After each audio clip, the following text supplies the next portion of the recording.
Okay, so here we are, and let us begin the week with Hayom Yom for today, the 29th of, I said Iyar, it was wrong, 29th of Nisan. We're coming into Iyar. This is my birthday month, by the way, the 28th, Kof Ches Nisan of Iyar is my birthday. And I'm here we go. I'm the sixth. You're the 6th of Iyar? Okay, great. I have a son, the 4th of Iyar, a popular month. Okay. So he begins the Hayom Yom. The introduction to Likkutei Torah on the three parshas. This is not the Likkutei Torah normally referred to Likkutei Torah is from the Alter Rebbe. This is from the Rebbe Maharash, the son of the Tzemach Tzedek. So the introduction to this sefer is the mimer which begins as follows: To understand the matter of the godly soul, it is written, "You shall not eat," which refers to eating of kodshim, that you can't eat the kodshim before you sprinkle the blood. And this is taken metaphorically, mean in order to be rightly positioned and be involved in the realm of kedusha, of holy things, which is the Torah, the mitzvahs, you have to take your blood, your koch, right, the heat, the passion, which is in the blood. The blood is hot, and give the blood over. Let that be what you're cooking in, so to speak. Cooking, in the slang word of the thing that really preoccupies you and you have excitement for. So that's how you should enter the realm of kodshim. You can't get in. This refers now back plainly and simply to the temple, that the Kohen can't eat kodshim before he sprinkles the blood. Okay, that's how it begins. It begins with that. So this mimer was originally said by the Alter Rebbe to the Tzemach Tzedek. The Tzemach Tzedek repeated the mimer to the Alter Rebbe. He said it over to him in the Alter Rebbe's presence. And the Alter Rebbe then said to him, "Nu, and the flavoring, right? We're talking about eating. What's the point? What gives us the zets? This mimer." So the Tzemach Tzedek then wrote a transcript of the mimer with parenthetical notes. I guess apparently to bring out the taste of the mimer. Apparently, the Alter Rebbe reviewed and corrected the transcript and ordered that the parenthetical notes be entered as part of the body of the mimer text. And this is true even in the Maimorim of the Alter Rebbe also. That Tzemach Tzedek had a lot of glosses on it, and they became part and parcel of many of the Maimorim that we have in the Likkutei Torah of the Alter Rebbe. At my father's suggestion, this mimer was selected to serve as an introduction, this mimer that we're talking about, to the Likkutei Torah on three parshas of the Rebbe Maharash, who was the son of the Tzemach Tzedek. So, the Alter Rebbe, Tzemach Tzedek, Rebbe Maharash, all interwoven in this Maimorim, Maimorim on the three parshas. The parshas of Vayikra, Vayera, Hayasara, and Toldos. Okay, so we have to put our koch, what we're cooking in. That's a little not koch, what we're cooking in, into avodas Hashem, into our service of Hashem. And that begins, we've learned, the foundation of that is Yirat Torah, the lower level of Yira, of fear. And this chapter is going to explore quite openly, meaning and making very clear what's the lower level of fear and what's the higher level of fear. This is in Lessons in Tanya. This is chapter 43, beginning on page 635 in this book. And over here in the Likkutei Amorim, yes, the beginning here. Chapter Mem Gimel, page 122. Mehine, behold, pay attention. Al Yirat Torah zu, on this lower level of fear, remember the Gemara that the Gemara says that the yira is a small thing, and the Gemara asks, how yira is a small thing. It's a big deal to be able to serve Hashem in an open way of trepidation about being separate from Him. And the Gemara answers, well, by Moshe Rabbeinu, it's a big thing. And then the Gemara comes back and says, well, what does that help me? I'm not Moshe Rabbeinu. And the answer is, yes, you are Moshe Rabbeinu, because each and every one of us have a spark of Moshe Rabbeinu in our soul. So on this Yirat Torah, Shehi Kiyam Mitzvos Yisborach, which is the root, the foundation, as the Rebbe told us in the beginning of chapter back, that and what is Yirat Torah? Yirat Torah is the feeling in one's heart, the arousal and awareness in one's heart of needing to not do things that one shouldn't do, to turn away sur meira, and the asitoiv, that is incumbent upon me to do this in order to not separate myself from the Holy One, blessed be He, who is my life, and to retain and maintain and develop my connection. That's the start of Yirat Torah. And it says, the Chachamim have said, Im ein yira, ein chochma. If you don't have this, if you don't cultivate this and have some awareness of the seriousness of dislocating yourself from Hashem and connecting with Hashem, and the seriousness and the essentialness of that to your quality of life and to the mission for which you were created. So then, if you don't have that, you'll never acquire real wisdom. Real wisdom is based on a feeling of Yirat Torah in relation to Hashem. And then you can acquire wisdom if you're positioned properly. Im ein yira, ein chochma. That's if there's no Yirat Torah, lower level of fear, there's no wisdom. V'yesh bo, there is in this Yirat Torah bechinas katnus or bechinas gadlus. In this Yirat Torah, there's a small way that it is there, and a big way. The small way is that it's part and parcel of you. It's there within you. It's like a kernel, right? But a kernel or a seed, better a kernel. And a kernel and a seed, they're there, but they need nourishment and they need cultivation in order to grow. So that's the large level. There's the katnus is the kernel, and the expression of it, the arousal of it, and the living with the feeling for it. That's the godless of Yirat Torah. Dahainu, what is this godless of Yirat Torah? When you take this kernel of Yirat Torah, which is inside your heart and soul, and and you work on it and bring it forth with contemplation, meditation, so then it becomes something that you're feeling and that you're living with. So, and what this feeling is, when it's revealed, is the following. So this is an expression of what it feels like to be in the realm, in the domain of Yirat Torah. Yirat Torah domain is you feel that Hashem, about Hashem, the ihum amalikul almin.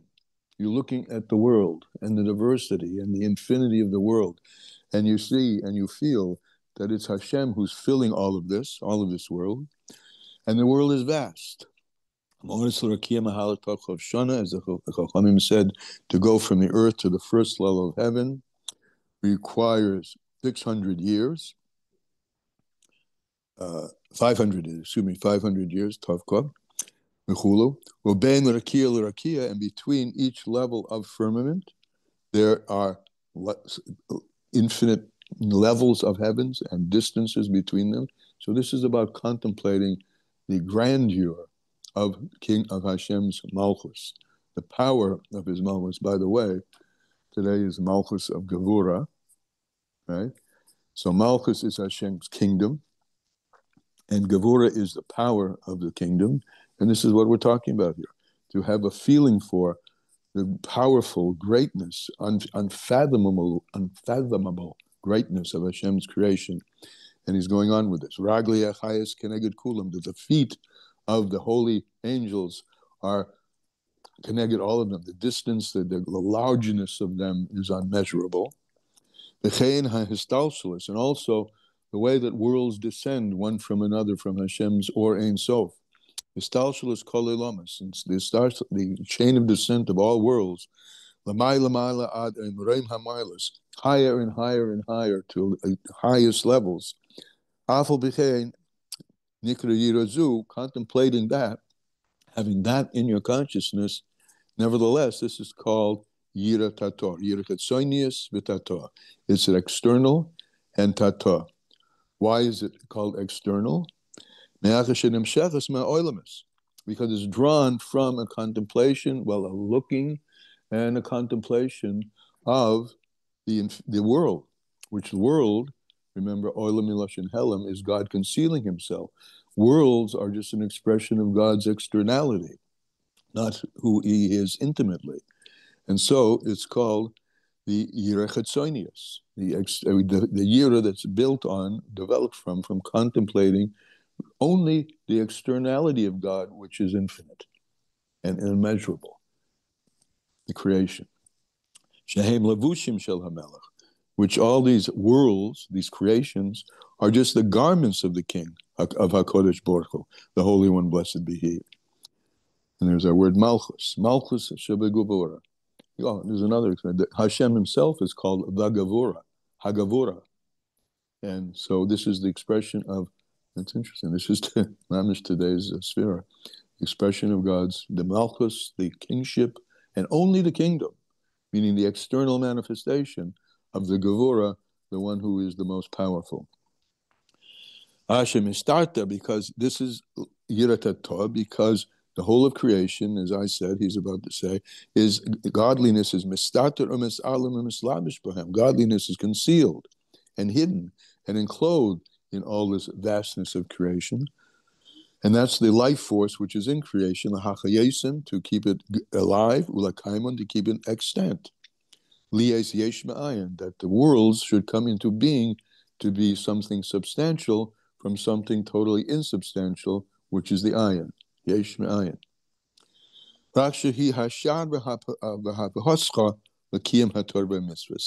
And even though this is Hetzonius, right? This is the externality of godliness that one is pondering in one's mind, right?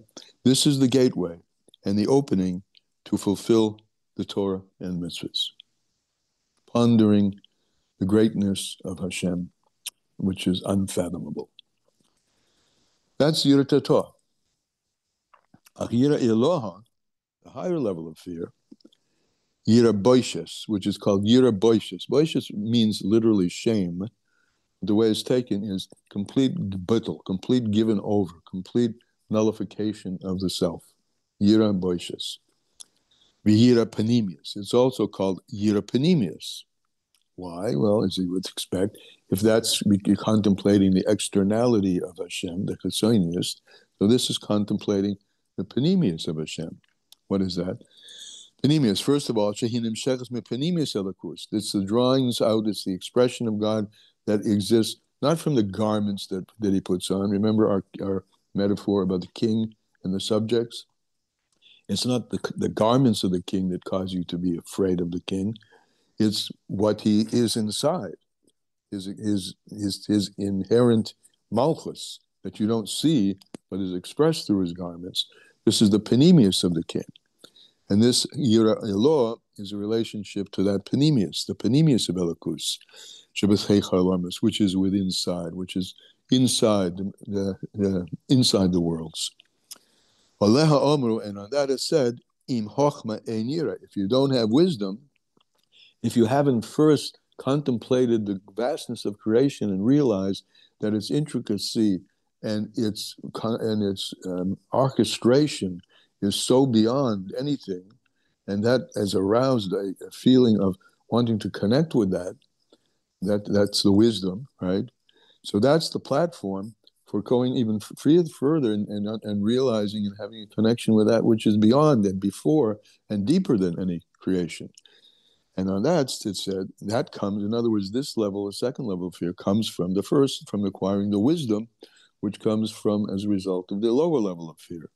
If you don't have any wisdom, you'll never have any fear. So now you see these two expressions. Im en yira en chokma. If you don't have yira, there's no wisdom. That's yira tata. And if en chokma, if you don't have any wisdom, you don't have any fear. That's yira ilah. The chokma hi koyach ma. First of all, we'll take a look at the word chokma. If you're looking inside, the letters can be put separated. Koyach ma, chokma. We change the around the ches and the chof. Koyach ma, the power of ma, the power of the ineffable, the power of the ununderstandable, the power that's beyond graspability. And as it says, v'chochma me'ayin timotzeh. Chochma, wisdom, comes from the ayin, is found in the ayin. V'hezehu chochem, in other words, God's innerness, which is from which is going to become his chitzonius. That's the ayin, and imen chochma, and that's the ayin, which is chochma is choy koyach mar, the power of what? The power of that which is inexpressible, which is the power of the ayin. Chochma me ayin timotzeh. Chochma comes from the ayin. Ve'ezehu chochem, and who is a wise person? The Chazal tell us, haroya es hanoiled, one who sees everything that will be born. Pirush, sheroya kol dover, he sees in everything. Ech noiled umeshab me'ayin layesh. The kochem who is as a result of which comes yira ilah. That chokmah is a realization that everything that is kol dover sheroya, who sees kol dover, who sees everything. How it's coming into being from nothing to something. B'davar Hashem, through the speech, the externality of Hashem. The internality of Hashem is expressed through his speech, and through the so-called breath of his mouth. Because of as is written, it's with the breath of his mouth that all the hosts are created. And therefore, the heaven and earth, and all the hosts of heaven are completely nullified in their existence, because they come from the place where there is no separate existence, which was called the ayin. They're called separate existence, and that separate existence becomes instantiated, becomes objectified, becomes something tangible through the Devar Hashem, through just like in ourselves, right? That which is in ourselves and nobody can hear and see about it until we decide to reveal it. And one of the ways, and a common way of revealing it, is to bring it into thought, but more importantly, speech, because speech is something that's revealed to the outside. So Hashem reveals his innerness, his panemius, which is the ayin. He invests that ayin in something, which is the yesh. And so we have the expression yesh me'ayin, something from nothing. And contemplating the infinity of the yesh, the substantiality and the vastness of it, that's yira tata. And contemplating that which precedes that, the panemius, which is behind that, is yira ilah. So, brings everything existence through speech. The Devar Hashem v'ruach piv, through the word of Hashem and the breath of his mouth. Ukolei mamish chashivi. And all of that, which comes from his speech, is just speech, right? It's in the air, and it disappears. He himself never disappears. He himself is always there. And without that, there is no speech, right? Without a speaker, there's no speech. But the realm of him being before speech, deeper than speech, we call ayin. And that sense of the ayin comes from chochma. Chochma, the ayin timotzeh. Chochma comes from the awareness of the ayin. V'ruach piv kol tzva'om. And all the expressions of the breath of his mouth. Ukolei mamish chashivi. And all of the expressions of his mouth, that whole creation, is considered like nothing. The ayin ve'efes mamish, like absolutely nothing, kaviyachol. The or v'ziv Hashem. It's like the ray of the sun, beguf Hashemesh, right? The sun is the radiator. The radiator expresses itself through rays of light. The rays of light can't exist without the sun, but the sun is not here. The sun is over there. So this is the analogy we've had before. even though God is here. That's where the analogy breaks down. But the sun is not here, meaning the ayin itself is not present in a visible, tangible way. It's only the rays from the ayin, the or, the light of the infinite, which becomes tangibilized. And that's we're using here the metaphor of speech. The internality is not seen. That's the ayin. The yesh is the speech, and the yesh owes its existence to the constant presence, albeit invisible, of the ayin. And this is like the light of the sun, which comes from when the light is in the body of the sun, where there's only the sun. So here he says, a person should not take himself away, literally, from the whole generality. Meaning what? Everything we've just said about the universe is true about us. We're part of that, right?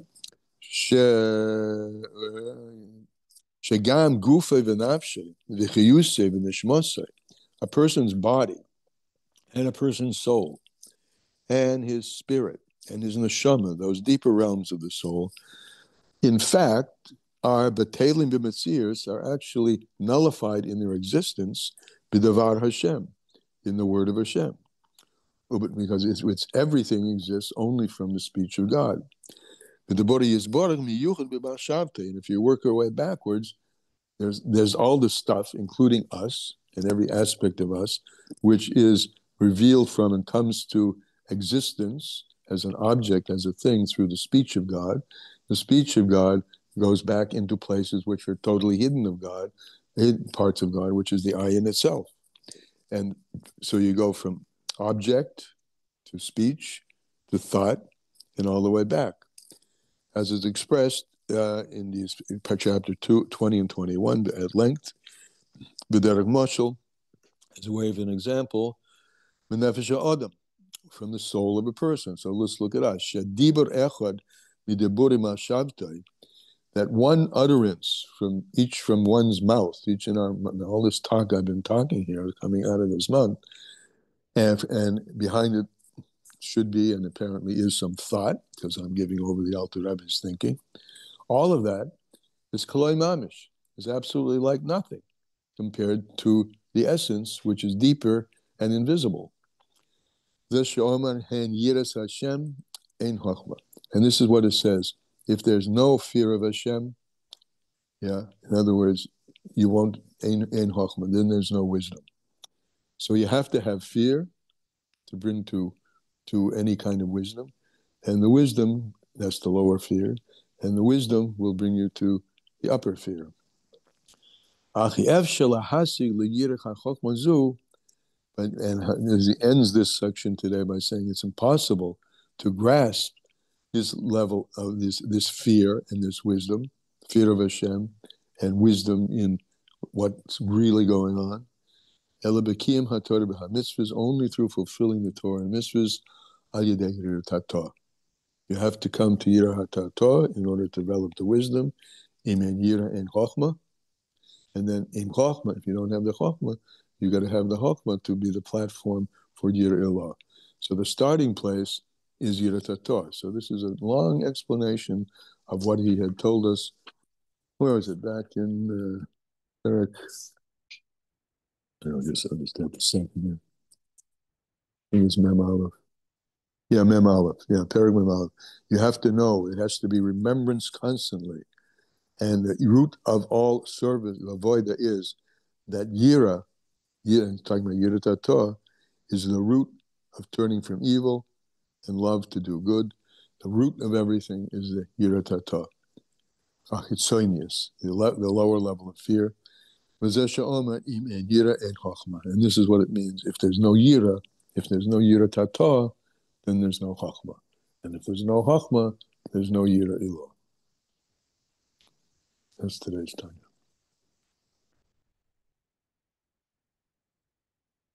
Comments? Questions? Good? Silence is good?